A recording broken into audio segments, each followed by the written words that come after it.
करवाने के लिए विभाग को पूरी शक्ति के साथ कहा गया है और मैं सभी अन्नदाता किसानों के लिए इस बात के लिए आश्वस्त करता हूं कि डबल इंजन सरकार है, किसान उसकी प्राथमिकता में है, युवा उसकी प्राथमिकता में है। अयोध्या के मुद्दे को वे लोग उठा रहे हैं जिन्होंने राम भक्तों पर गोलियां चलाई थी, जो जय श्री राम बोलने पर लाठी गोली चलाते थे, जिन्होंने श्री राम मंदिर के निर्माण में वकीलों की अपनी फौज न्यायालय में खड़ी करके इस पूरे कार्यक्रम को बाधित करने का प्रयास किया था। और राम मंदिर में चंदा चोरी की बात वे लोग करते हैं जिन लोगों के जेब से एक पैसा भी राम मंदिर निर्माण के लिए अन्नदाता किसानों के लिए इस बात के लिए आश्वस्त करता हूं कि डबल इंजन सरकार है, आ गया है और मैं सभी अन्नदाता किसानों के लिए इस बात के लिए आश्वस्त करता हूं कि डबल इंजन सरकार है, आ गया है और मैं सभी अन्नदाता किसानों के लिए इस बात के लिए आश्वस्त करता हूं कि डबल इंजन सरकार है, आ गया है और मैं सभी अन्नदाता किसानों के लिए इस बात के लिए आश्वस्त करता हूं कि डबल इंजन सरकार है, आ गया है और मैं सभी अन्नदाता किसानों के लिए इस बात के लिए आश्वस्त करता हूं कि डबल इंजन सरकार है, आ गया है और मैं सभी अन्नदाता किसानों के लिए इस बात के लिए आश्वस्त करता हूं कि डबल इंजन सरकार है, आ गया है और मैं सभी अन्नदाता किसानों के लिए इस बात के लिए आश्वस्त करता हूं कि डबल इंजन सरकार है, आ गया है और मैं सभी अन्नदाता किसानों के लिए इस बात के लिए आश्वस्त करता हूं कि डबल इंजन सरकार है, आ गया है और मैं सभी अन्नदाता किसानों के लिए इस बात के लिए आश्वस्त करता हूं कि डबल इंजन सरकार है, आ गया है और मैं सभी अन्नदाता किसानों के लिए इस बात के लिए आश्वस्त करता हूं कि डबल इंजन सरकार है, आ गया है और मैं सभी अन्नदाता किसानों के लिए इस बात के लिए आश्वस्त करता हूं कि डबल इंजन सरकार है, आ गया है और मैं सभी अन्नदाता किसानों के लिए इस बात के लिए आश्वस्त करता हूं कि डबल इंजन सरकार है, आ गया है और मैं सभी अन्नदाता किसानों के लिए इस बात के लिए आश्वस्त करता हूं कि डबल इंजन सरकार है, आ गया है और मैं सभी अन्नदाता किसानों के लिए इस बात के लिए आश्वस्त करता हूं कि डबल इंजन सरकार है, आ गया है और मैं सभी अन्नदाता किसानों के लिए इस बात के लिए आश्वस्त करता हूं कि डबल इंजन सरकार है, आ गया है और मैं सभी अन्नदाता किसानों के लिए इस बात के लिए आश्वस्त करता हूं कि डबल इंजन सरकार है, आ गया है और मैं सभी अन्नदाता किसानों के लिए इस बात के लिए आश्वस्त करता हूं कि डबल इंजन सरकार है, आ गया है और मैं सभी अन्नदाता किसानों के लिए इस बात के लिए आश्वस्त करता हूं कि डबल इंजन सरकार है, आ गया है और मैं सभी अन्नदाता किसानों के लिए इस बात के लिए आश्वस्त करता हूं कि डबल इंजन सरकार है, आ गया है और मैं सभी अन्नदाता किसानों के लिए इस बात के लिए आश्वस्त करता हूं कि डबल इंजन सरकार है, आ गया है और मैं सभी अन्नदाता किसानों के लिए इस बात के लिए आश्वस्त करता हूं कि डबल इंजन सरकार है, आ गया है और मैं सभी अन्नदाता किसानों के लिए इस बात के लिए आश्वस्त करता हूं कि डबल इंजन सरकार है, आ गया है और मैं सभी अन्नदाता किसानों के लिए इस बात के लिए आश्वस्त करता हूं कि डबल इंजन सरकार है, आ गया है और मैं सभी अन्नदाता किसानों के लिए इस बात के लिए आश्वस्त करता हूं कि डबल इंजन सरकार है, आ गया है और मैं सभी अन्नदाता किसानों के लिए इस बात के लिए आश्वस्त करता हूं कि संसदीय प्रणाली में कोई है तो वह विधायिका होती है। हर जनप्रतिनिधि अपने अपने क्षेत्र की समस्या को वहां रख सकता है और सरकार से उसके समाधान का रास्ता निकलवा सकती है। इस प्लेटफॉर्म का बेहतर उपयोग हो, यह बीजेपी के नेतृत्व में चलने वाली एनडीए सरकार की सदैव से प्राथमिकता रही है और डबल इंजन की सरकार इसके लिए पूरी प्रतिबद्धता के साथ कार्य भी कर रही है। पिछले 9 वर्षों में इसी संवाद से जनप्रतिनिधियों के द्वारा उठाए गए मुद्दों की समीक्षा करने के उपरांत बनी हुई योजनाओं के माध्यम से ही हम प्रदेश में कुछ बेहतर करने का प्रयास कर पाए हैं। उत्तर प्रदेश के परसेप्शन को बदलने में, आमूलचूल परिवर्तन करने में हमें सफलता प्राप्त हुई है। उत्तर प्रदेश को देश के बीमारू राज्यों से उभार करके एक रेवेन्यू सरप्लस और इकोनॉमी का ब्रेक थ्रू स्टेट के रूप में प्रस्तुत करने का भी एक अवसर प्राप्त हुआ है।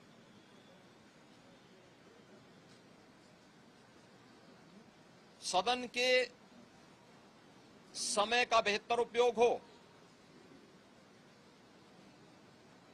और प्रत्येक विधानसभा क्षेत्र से जुड़ी हुई आवाज को सदन के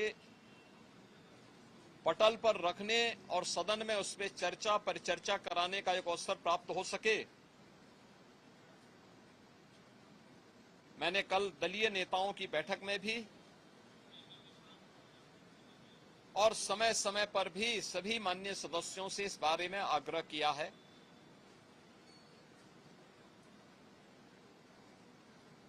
अच्छा होता कि इन मुद्दों पर चर्चा करने की बजाय युवाओं के कल्याण के लिए क्या 9 वर्षों में हुआ है और वर्तमान में क्या कुछ करने जा रही है सरकार, आधी आबादी महिलाओं के सुरक्षा, उनके स्वावलंबन और उनके सम्मान के लिए क्या 9 वर्ष में क्या है और आगे क्या करने जा रही है, अन्नदाता किसानों के जीवन में परिवर्तन लाने और उनके चेहरे पर खुशहाली लाने के लिए क्या कदम उठाए गए हैं, इन सभी मुद्दों को लेने के साथ ही गरीबों के कल्याण के लिए वेलफेयर स्कीम ने, डबल इंजन की सरकार ने पिछले 9 वर्ष के अंदर 6 करोड़ से अधिक गरीबों को गरीबी रेखा से उभार करके एक मध्यम वर्गीय श्रेणी में ला करके उनके जीवन में परिवर्तन लाने का प्रयास किया है। उस परिवर्तन का केंद्र बिंदु हमारी विधायिका है। यहां नीतियां बनती हैं, उससे पहले चर्चा परिचर्चा होती है, सस्टेनेबल डेवलपमेंट गोल्स पे हुई चर्चा भी इन्हीं सब मुद्दों पे, शिक्षा के लिए, स्वास्थ्य के लिए, गरीबी उन्मूलन के लिए, अन्नदाता किसानों के लिए, निवेश के लिए, रोजगार के लिए, इन सभी पे चर्चा करने का एक सशक्त माध्यम बना था। वर्तमान में यह महीना हमारे लिए बहुत महत्वपूर्ण होता है। खेती किसानी की दृष्टि से किसानों के लिए, स्कूल कॉलेजेस में एडमिशन की दृष्टि से छात्रों और युवाओं के लिए, और अपनी धार्मिक यात्रा के लिए सावन के मास में निकलने वाला शिव भक्त कावड़ यात्रियों की दृष्टि से बहुत महत्वपूर्ण होता है। मैं इन सभी समुदायों का, अपने युवा ऊर्जा के प्रतीक छात्रों और युवाओं का जिन्होंने प्रवेश लिया है या जो नए रोजगार के लिए आगे बढ़ रहे हैं, उन सभी प्रतिभाशाली युवाओं का हृदय से अभिनंदन करता हूं, उनके लिए अपनी शुभकामनाएं व्यक्त करता हूं। अन्नदाता किसान उत्तर प्रदेश का बहुत परिश्रमी है। हमारा अन्नदाता किसान जब दिन रात मेहनत करता है, परिश्रम करता है, तब यूपी के इस धरती से सोना उगलवाने का वो काम करता है। आज हमारा अन्नदाता किसान भारत की कुल कृषि योग्य भूमि में 11% भूमि में 21 से 22% खाद्यान्न का उत्पादन कर रहा है। एक बेहतरीन उपलब्धि है। उसके जीवन में व्यापक परिवर्तन हुआ है।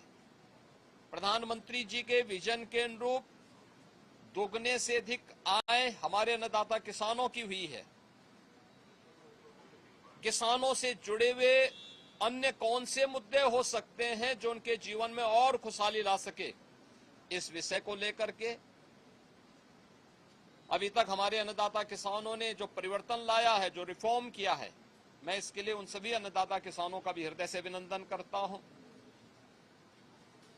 उत्तर प्रदेश के अंदर आधी आबादी के जीवन में व्यापक परिवर्तन हुआ है।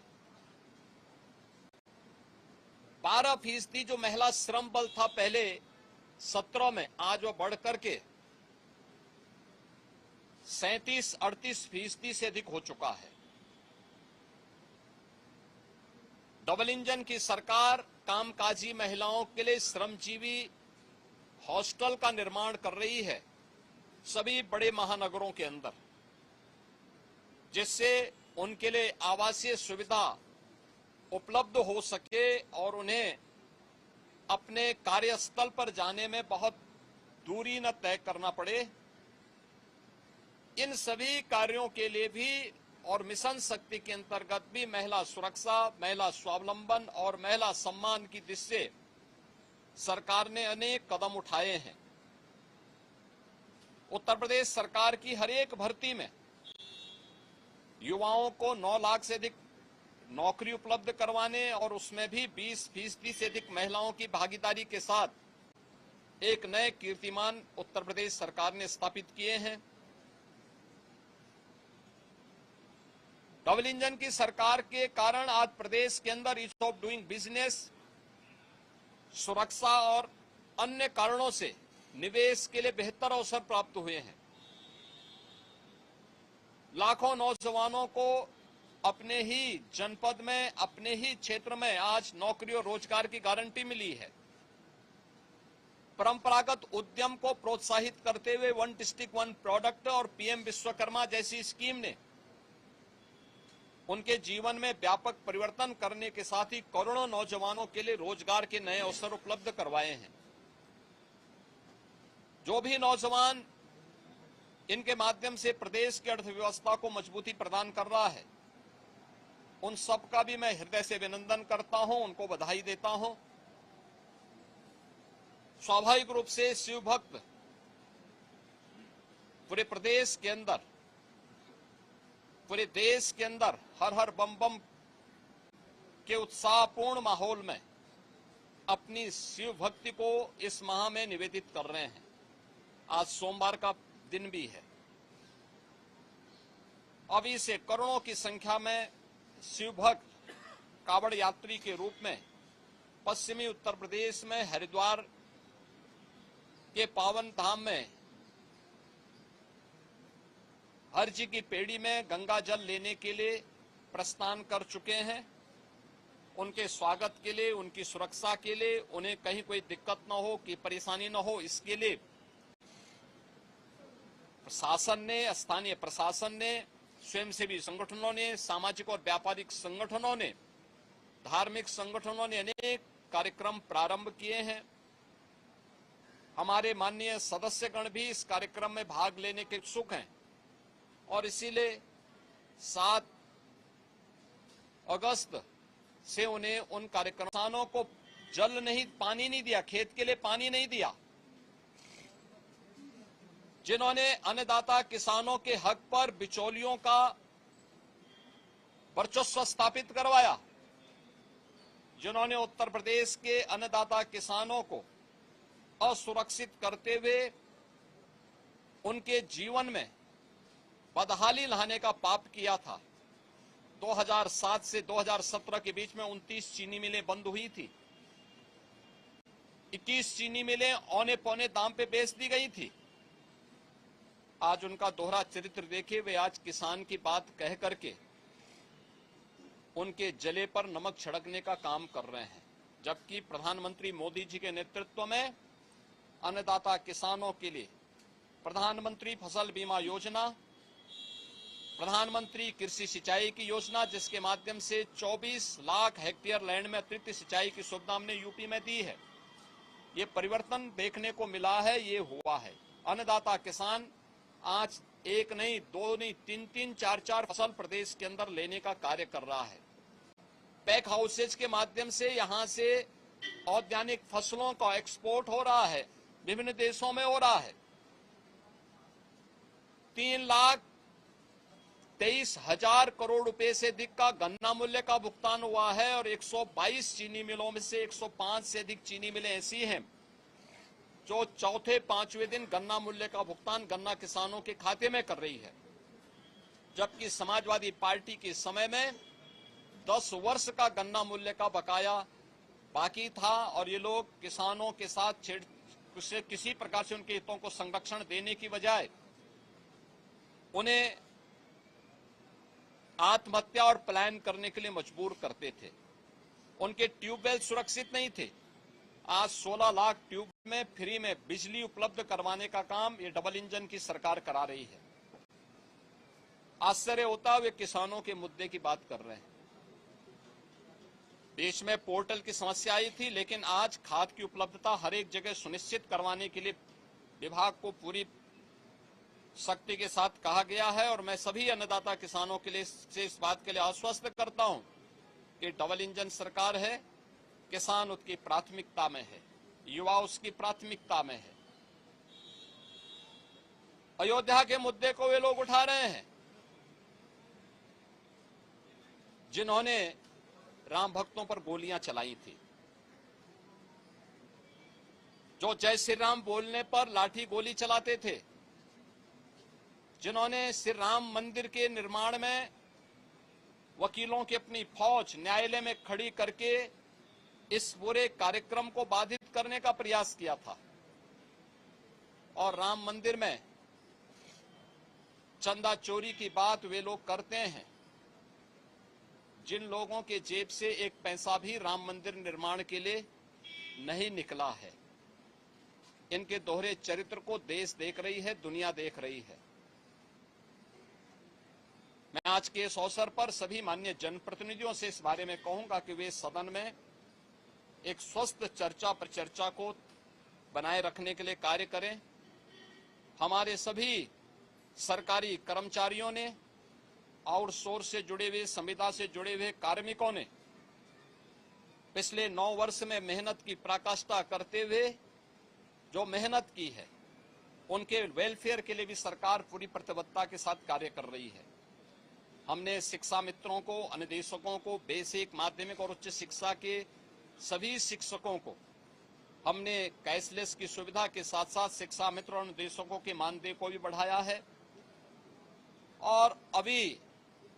उन सभी तबके के लिए भी सरकार कार्य कर रही है। चाहे आउटसोर्स कमीशन को तत्काल लागू करने की कार्रवाई मेरा मानना है कि अगले एक डेढ़ सप्ताह के अंदर हम उसको लागू करके न्यूनतम मानदेय उनका सुनिश्चित करने जा रहे हैं। इस सरकार की प्रतिबद्धता का हिस्सा है।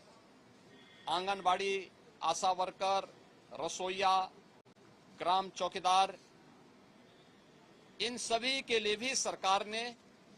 उनके एक हैंडसम मानदेय उनको प्राप्त हो और उनकी सेवाएं इसी प्रकार से प्रदेश के हित को संवर्धित करने के लिए कार्य करेगी। इसके लिए हम लोगों ने सप्लीमेंट्री बजट का सहारा लिया है और मैं विश्वास करता हूं कि प्रदेश के हित के लिए 25 करोड़ जनता के वेलफेयर के लिए, उनके विकास के लिए विधानमंडल की इस कार्रवाई को शांतिपूर्ण ढंग से चलाने के लिए हमारे विपक्षी साथी नकारात्मकता की राजनीति को छोड़ करके एक सकारात्मक राजनीति को आगे बढ़ा करके उत्तर प्रदेश के इस बदले हुए परसेप्शन को प्रदेश के विकास के लिए और प्रदेश की समृद्धि में अपना योगदान देंगे। मैं एक बार फिर से सभी माननीय सदस्यों का स्वागत करता हूं। आप सभी मीडिया के प्रतिनिधियों का भी मैं स्वागत करता हूं जो विधानसभा की कार्रवाई को यहां पे कवरेज करने के लिए उपस्थित हुए हैं। बहुत बहुत धन्यवाद।